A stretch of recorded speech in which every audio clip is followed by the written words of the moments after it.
Isso aqui eu não preciso, vou aumentar um pouquinho o zoom para ficar melhor. Então, o valor de B eu tenho aqui, valor de delta sigma, eu vou precisar também, delta sigma.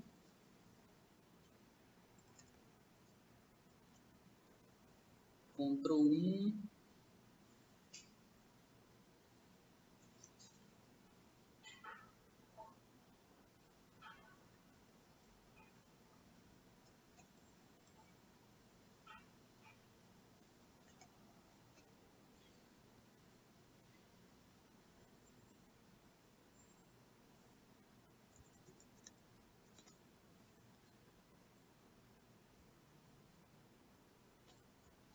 Delta sigma vai ser a variação de tensão devido à fundação. Eu tenho esse valor também aqui. Essa é a tensão aplicada sobre a fundação no solo. Tensão solistante, tensão máxima, tensão mínima, tensão solistante. Essa aqui. Tensão solistante já está calculada, é a área da fundação dividido a força aplicada do pilar dividida pela área da fundação. Tensão solistante. Sigma linha VP é a tensão de embutimento. Então, esse sigma linha VP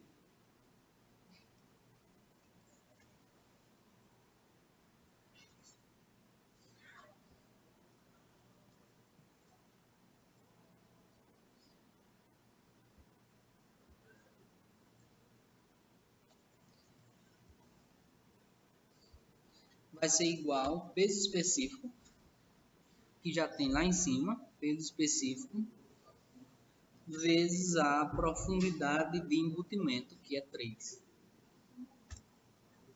50,4. Com isso aqui, a gente já consegue calcular a tensão o índice de deformação de pico, que é π. Eu vou chamar isso de IEP. Vai ficar igualzinho não, mas vai ser igual 0,5. Trazer para cá para ficar mais fácil.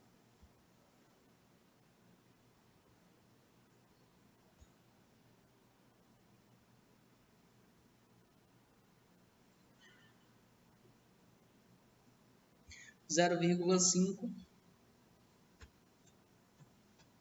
mais 0,1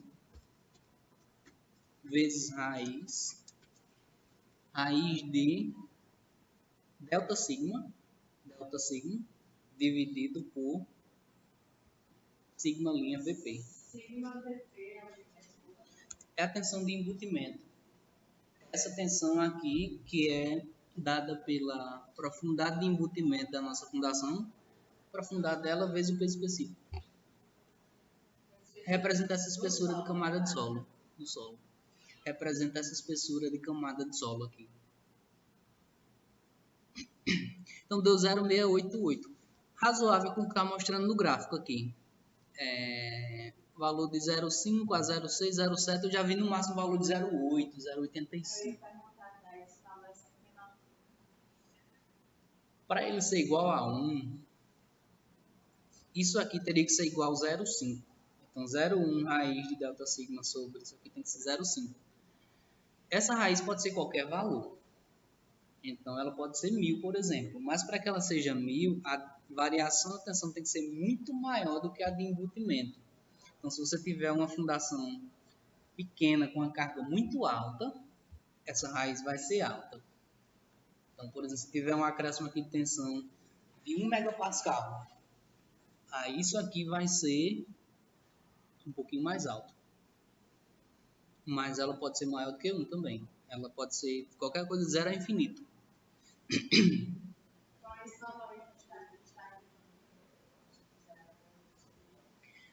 Isso aqui significa que a camada mais deformável ela vai ter um índice de deformação específica de 0,688. Esse valor de índice de deformação específica é isso aqui, esse IEZ. Esse IEP.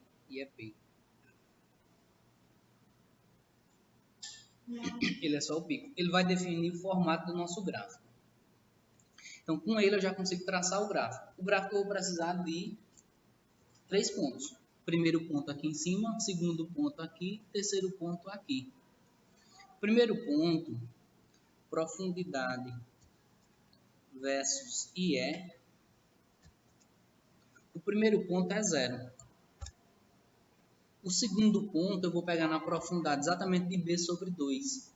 Então, isso aqui vai ser igual a B dividido por 2. E o terceiro ponto é na profundidade de 2 vezes B. Igual a 2 vezes B. Eu já tenho os 3 pontos de Z. Eu preciso agora os valores de IE. Esse primeiro valor de IE, já por definição, ele é 0,1. Então, esse valor é 0,1. Esse valor é o próprio IEP que a gente acabou de calcular. Igual IEP calculado. E esse aqui é 0 novamente.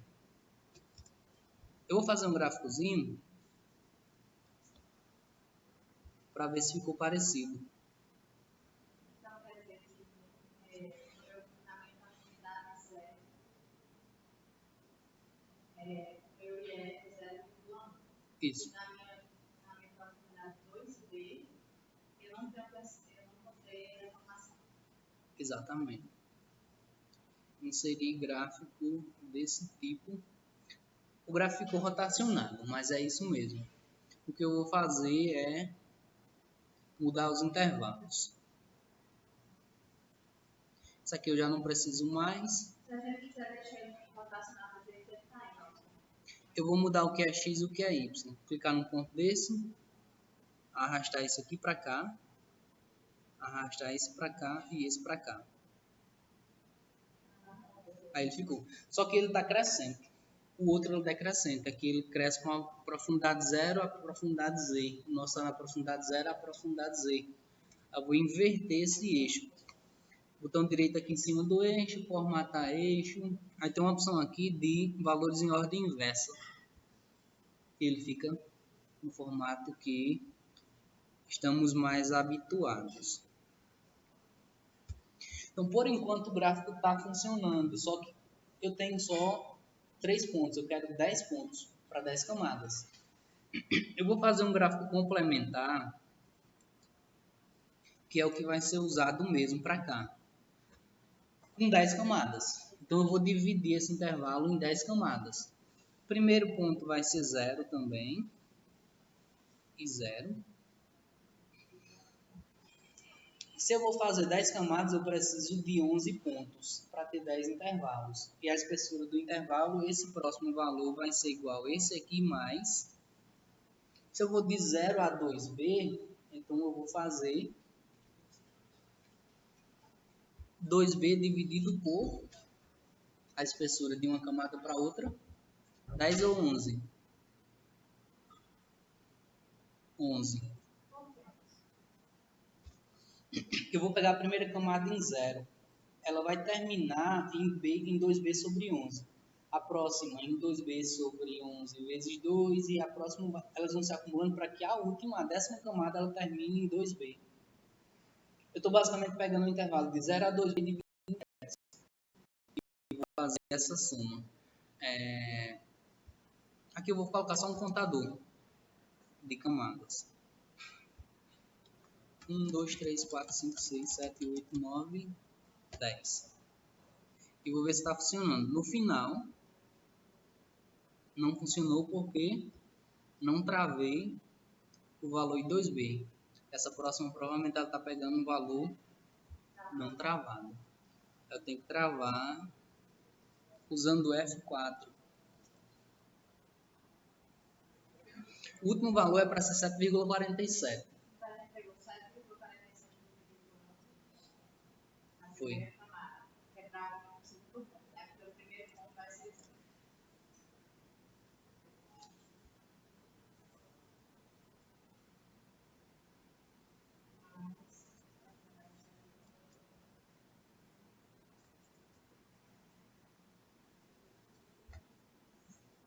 Acho que dividido por 10 já era suficiente.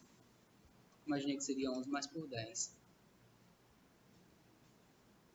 7,47. É isso mesmo, por 10.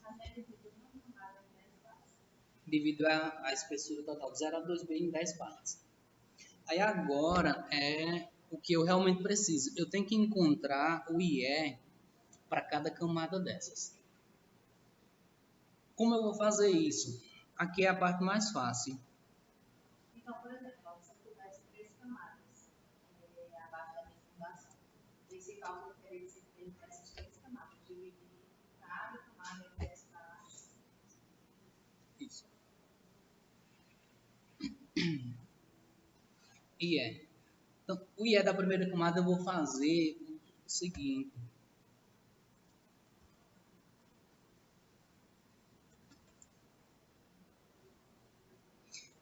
Nesse mesmo gráfico que a gente já está usando, eu vou inserir um outro gráfico. Esse outro gráfico vai ter esse intervalo aqui dos coeficientes. Arrastando as caixinhas para cá.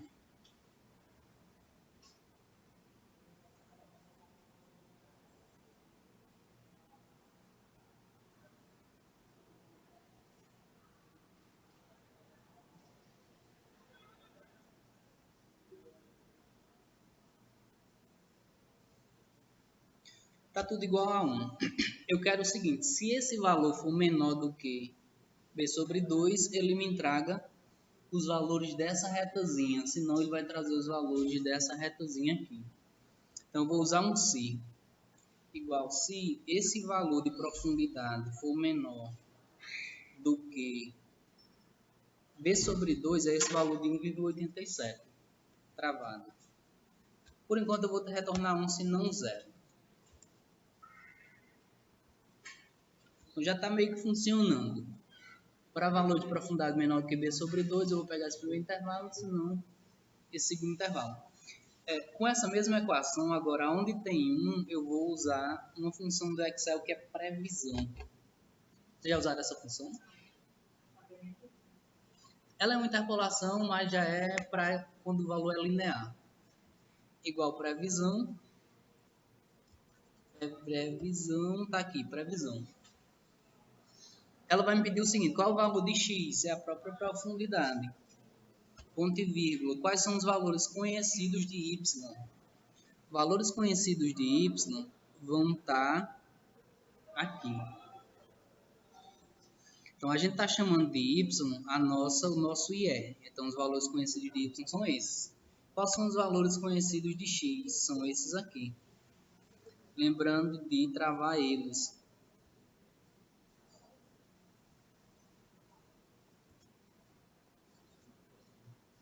Fechar o parêntese. E faltou alguma coisa. Faltou fechar um parêntese. Oi? E funcionou. Os gráficos estão coincidindo. Eu vou mudar esse tipo de gráfico porque não é para ser um gráfico assim. É para ser só os pontinhos. Alterar tipo de gráfico. Aqui eu vou mudar esse só para dispersão. Ok. Então, primeiro intervalo, ok. O segundo intervalo,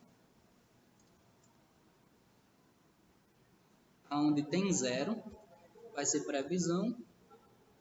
Previsão, valor de x é esse, valor de x. Valores conhecidos de y. Agora vão ser a segunda parte do intervalo. Vão ser esses aqui. F4. Valores conhecidos de x, esses aqui, F4 também. Fecha parêntese. E pronto, conhecido o nosso intervalo para cada camada.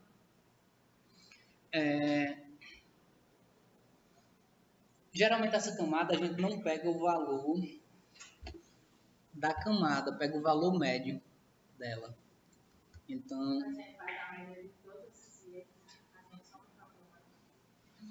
o IE, eu vou pegar o IE médio.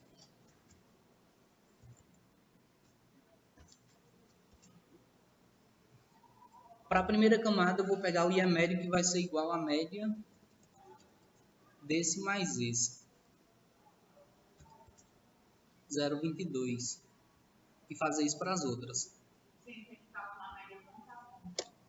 Ponto a ponto. Então, essa primeira camada, ela tem um IE inicial de 0,10 e o IE final de 0,34. O IE médio dela vai ser 0,22. Esse 0,22 é o que a gente vai usar para cálculo de deformação dela. Então, por enquanto, o que a gente tem do nosso slide é o IE, em relação à profundidade.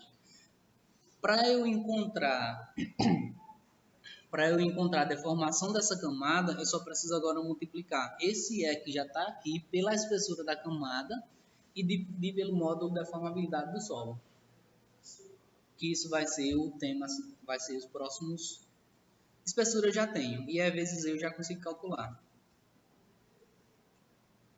E E vezes delta Z vai ser igual a IE médio vezes, quem seria o delta Z? Esse menos esse. E E vezes delta Z daria isso aqui. E agora eu preciso dividir isso pelo módulo de deformabilidade do nosso solo. Esse módulo de deformabilidade ele tem que ser, para que o resultado coincida com metro, ele tem que ser em Newton por milímetro, Newton por metro quadrado, megapascal. Se eu tiver vários tipos de solo por camada, então eu vou ter que ter uma coluna aqui com I, o módulo de elasticidade de cada camada. E aqui a gente teria que é dz dividido por EI. EI de camada, por enquanto, a gente vai prever qualquer valor. Por exemplo, geralmente para um solo desse, o módulo de deformabilidade é alguma coisa próximo de 5 megapascal, mais ou menos. 5 megapascal em Newton por metro quadrado dá 5 milhões.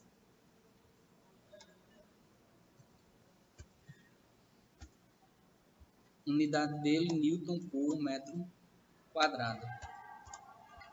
E EDZ já está em metro. E aqui eu tenho esse dividido por esse. Deu um valor bem baixinho. Isso aqui eu vou deixar em centímetro. Então, esse valor aqui vocês vão pegar do próprio SPT. O SPT vai dar o tipo de solo e a partir do tipo de solo vocês classificam, encontram o módulo de deformabilidade.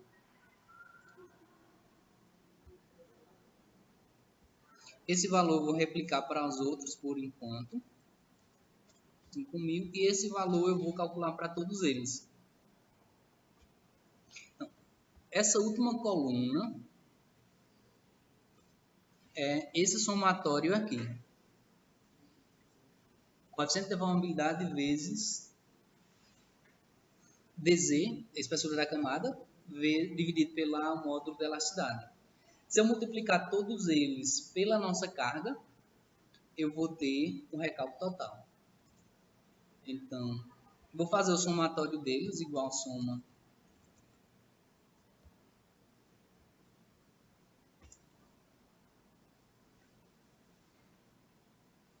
deixar isso aqui em negrito, um pouquinho maior. Eu tenho esse somatório aqui. Multiplica agora o somatório pela carga. Essa carga aqui é a carga que está sendo aplicada sobre o solo, que já foi trazida para cá nesse valor de kPa. Como isso aqui está em metro, Newton metro, eu tenho que multiplicar nosso S vezes Q vai ser igual a isso aqui vezes essa carga. Ao invés dela ser em kPa, ela tem que ser em Newton metro quadrado. Então, multiplico por 1000. E eu tenho esse valor aqui em metros. Então, no final, nossa fundação está sofrendo o recálculo a longo prazo de, deixar ele em número, 009 metros. 009 metros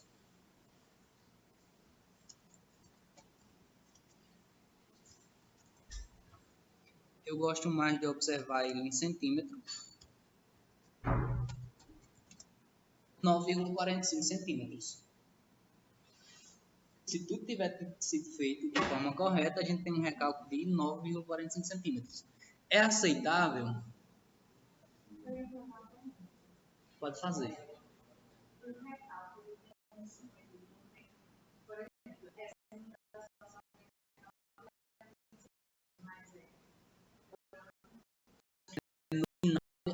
Estabilizar. Tem como ser medido no tempo. A gente tem que calcular um coeficiente de tempo, medir, por exemplo, depois de um ano, depois de 2 anos, depois de 3 anos.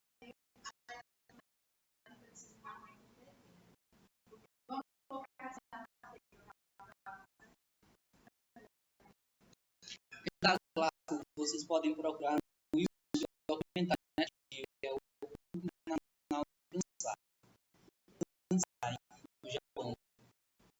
Lá eles tiveram um recálculo de 6 metros.